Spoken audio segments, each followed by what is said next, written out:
Hello, this is Dr. Bob Huizenga, and in this module I'm going to talk about 6 traps for couples who believe they must work on the marriage, and I put those words work on in quote.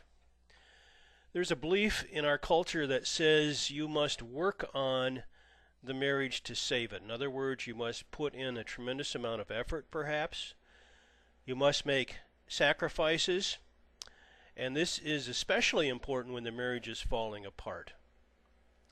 Or what I encounter frequently in my private practice in my marriage counseling over the years was the plea that one person makes saying we must work on the marriage. And the person who is the pained pursuer, the person who feels the most hurt, the most pain, who wants the marriage to work, who feels that the other spouse is walking away, says to the other spouse, we must work on the marriage.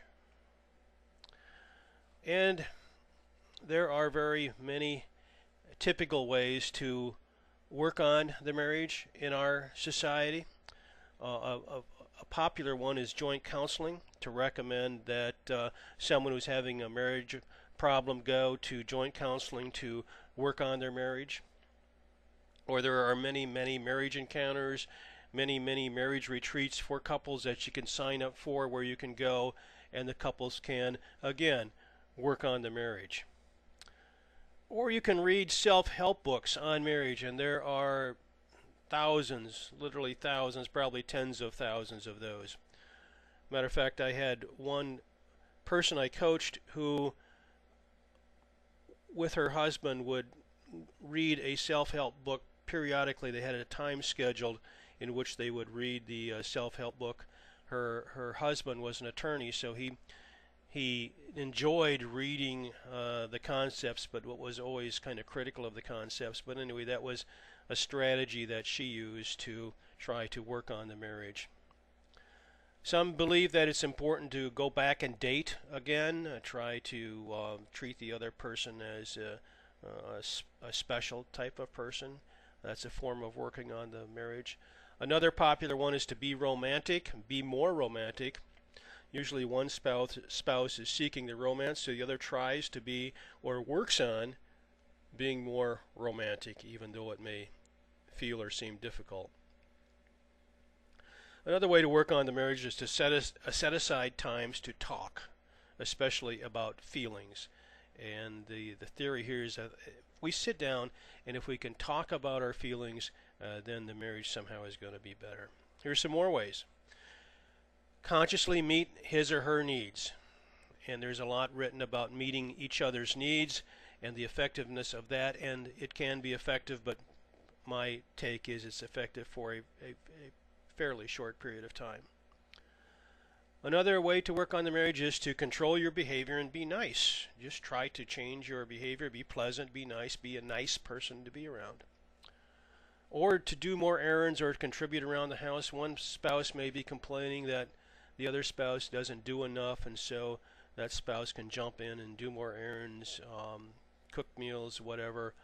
Try to be more involved in household management decisions.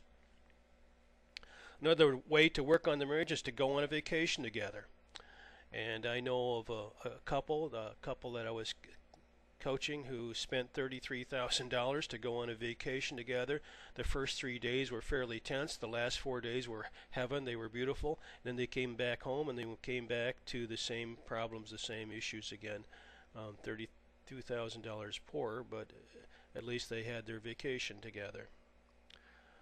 Another way to work on the marriage is to be more involved as a parent. Sometimes the children or parenting issues become critical or problematic in a marriage, and one spouse may work harder at being more of an involved parent. Still more ways: be more appreciative and show it. This is especially true for, I think, a female who wants to win back her spouse, is to be more appreciative, show appreciation, a need that's typical for many men.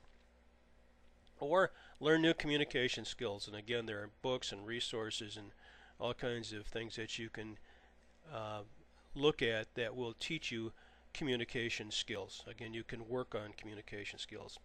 And still, the last way, of course, is to talk, talk, talk, talk. Again, the theory being the more we can talk, the better our marriage will be. And there are probably many, many more ways, and ways that you've tried perhaps to work on the marriage. So what happens then? Here are some frequent results. Some of these strategies to work on the marriage may work temporarily. There may be some tension that's relieved.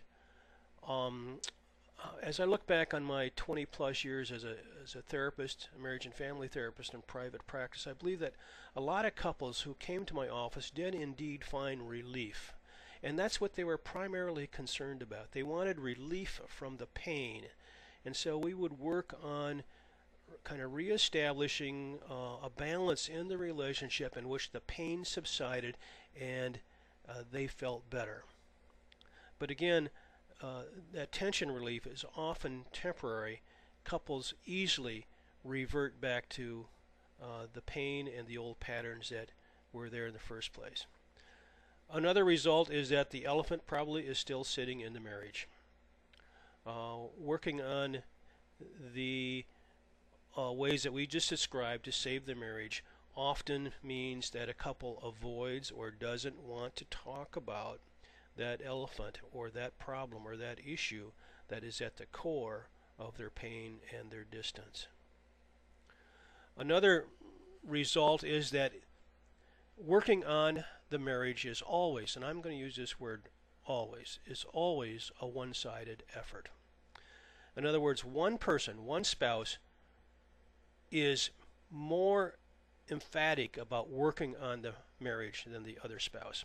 So one spouse is pulling, tugging, trying to get something from the other spouse who distances and removes him or herself. So it's always a one-sided effort. And if this one-sided effort, the whole pursuer-distancer phenomenon, is not addressed, you can work on the marriage all you want, but you're just going to be going around in circles, so to speak. Now, I said there were 6 traps for working on the marriage, so let's get into those. Here's trap number 1. Trap number 1 is that someone who works on the marriage sometimes believe that they should act or feel a particular way. In other words, I should be a certain person, I should say certain things, I should act a certain way to work on this marriage. The problem is that that never happens consistently. And so a couple finds themselves grinding it out, trying to do the things that they think they should do. And they're seemingly holding their breath because failure is always around the corner, because we do not always do the things we should do. And so it's pressure, pressure, pressure as you work on the relationship, doing what you think you should do. Trap number 2 is working on the relationship often means being nice and accommodating. It means that I swallow. I swallow what I really want to say. I swallow what I really want to feel, or I swallow what I'm thinking. Conflict is seen as a catastrophe. It's bad. And the truth then is relegated to the background. And eventually then a couple is frozen in their own fear of facing conflict, or they're frozen in their niceness. Trap number 3 is that people who work on a relationship believe sometimes they must find a middle ground or something that is held in common between the two of them. There's a middle ground. What is it that we have in common? What can hold us together? And maybe, just maybe, there is very, very little common ground between you and your spouse. And maybe that's okay. Because I believe that differences, more than anything else, generate some passion. And for to have a common ground and to glob over each other in the middle may stifle the marriage, may stifle your passion, and you will lack the intimacy and the passion that you truly desire. Trap number 4. People who work on the relationships sometimes think they must work hard to meet the other's needs. In other words, I must sacrifice my needs for his or her needs. His or her needs take precedence over mine. I must make my partner happy. I hear that. I've heard that frequently. I must make my partner happy if this marriage is going to survive. And need meeting may work. It often works, but only for a short period of time, because in essence what happens is when I work hard at meeting the needs of another person, resentment builds over a period of time because I feel like my needs are shelved, and I just can't help feeling the resentment because my needs are not being attended to. My theory: we must move beyond needs, and there are ways to move beyond our own personal needs system to create a love that we truly want. Trap number 5, people who believe they must work on their marriage. These strategies often lack depth. Lack depth in the sense that individual differences are not really pursued, and I think this is a key. Another key is that the intensity in an emotional relationship of an investment is avoided. And when this intensity is avoided, there is very, very little room for growth and change and shifts. Important issues, are not torn apart and not valued as an impetus for change, which they can truly, truly become. All right, trap number 6. Number 6, when you work on a relationship, it's really, really easy to revert to old patterns. When you scratch along the surface trying to be nice, accommodate, do those external kind of things, you begin to swirl quickly. You begin to swirl quickly and then avoid conflict, not explore differences, and then you go back to the old, painful, but familiar patterns and beliefs. Okay, so if you're not to work on the relationship, then what? Okay.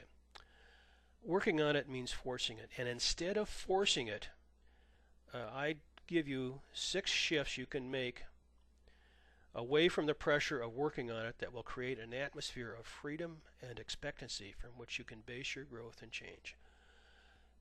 When you create or want to create a marriage that you truly desire, you want it to emerge with a sense of freedom, with a sense of expectancy. You don't want to have to work on it. You want it to happen. You want it to emerge. You want the freedom to allow it to emerge. That's a goal that I have and that I share with you. And here are 6 mental shifts then that you can make to begin thinking not so much in terms of working on the marriage, but in terms of, with freedom and expectancy, allowing it to emerge in a way that it can truly emerge. For example, one shift says we must work. One person says we must work on the marriage. You make the shift to think, I want to know me, I want to know him or her better. Or we should be doing something to build a marriage. Instead think, I want to discover the beliefs and feelings that best fit me. Or we must meet each other's personal needs. Shift that to think, I want to know my needs and get them met once and for all. And they can. I want to know my needs and get them met once and for all so that you can move beyond your personal needs. Or I must do what is correct and proper in my marriage to I want the freedom to be me. And that may sound extremely self-centered, but it's not, and you will learn why later. We must avoid pain issues to I can fearlessly face what is crucial in a constructive manner. I can handle anything. It's not a problem. I fear we will revert to old painful habits to I can stop when I begin to go where I don't want to go. I have control over this. I don't have to go back, or I don't have to lead us back to the old painful and familiar habits. So these are 6 shifts you can begin to think about as you begin to move away from working on the marriage to, in freedom and expectancy, creating the kind of love that you really want. To learn more, check out my ebook, How to Save Your Marriage Without Working on It or Talking, 27 Days to Create a Love You Can Trust at www.saveamarriageforever.com/ebook.htm. This is Dr. Bob Huizenga.